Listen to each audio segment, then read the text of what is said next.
Okay, so this is another magnetic video.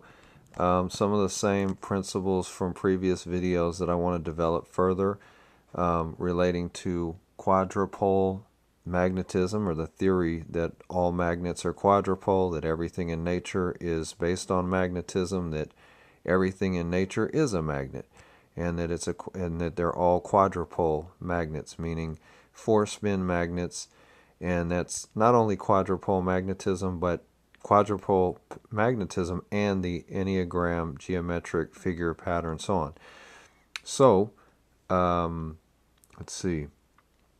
That's the basic diagram for how it works, derived from Howard Johnson and Albert Roy Davis, Walter C. Rawls. Two north spins flowing to each other, and then two south spins flowing in the same direction. Two anti-clockwise, two clockwise spins. Okay, so, but as far as the Enneagram part of it goes, the Enneagram, you have one that's upright and one that's not, that's down. So you have one Enneagram within the other, one that's going upright, like so, and then one that's going down like this, one within the other.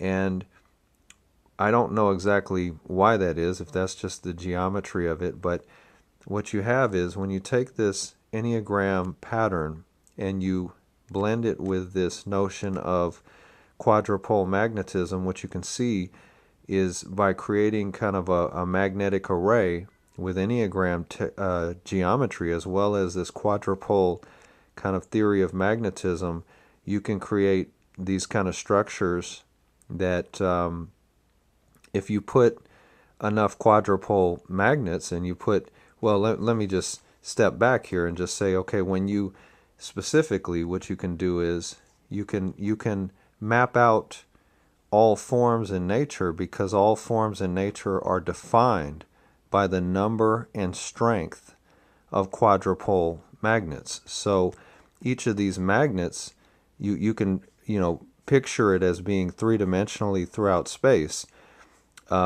These magnets everywhere throughout nature that have four spins, and what's happening is that they have varying kind of magnetic spins within each magnet in between, and by varying them, you can, just in terms of number and strength, you can define and describe any form in nature and all forms. And the basic concept for how to model this out three-dimensionally is essentially to do the three-dimensional grid and then just kind of figure out how to lay out these north-south polarity alternating spins, and then just kind of join them together and see what you can create. Another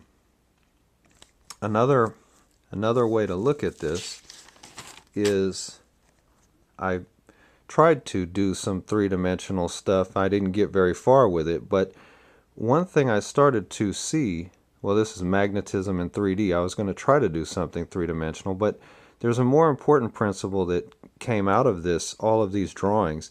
I was trying to do something like sunflowers and so on, and what I saw is really all you have to do is figure out the correct ratios, and you just do the two spins. You do the one spin going one way and the one spin going the other way, and you could map out precisely. And I really do think that all the stuff that's been done with fractals, sacred geometry, golden ratio, Fibonacci sequences, and so on, that if you take all of those principles, everything that's been learned, and then you just incorporate this very simple principle of these two magnetic spins happening, alternating spins happening at all scales, probably all of the legwork's already been done, and then you can just map the rest out very simply. So I think that there's the foundation is there. It just needs that one principle of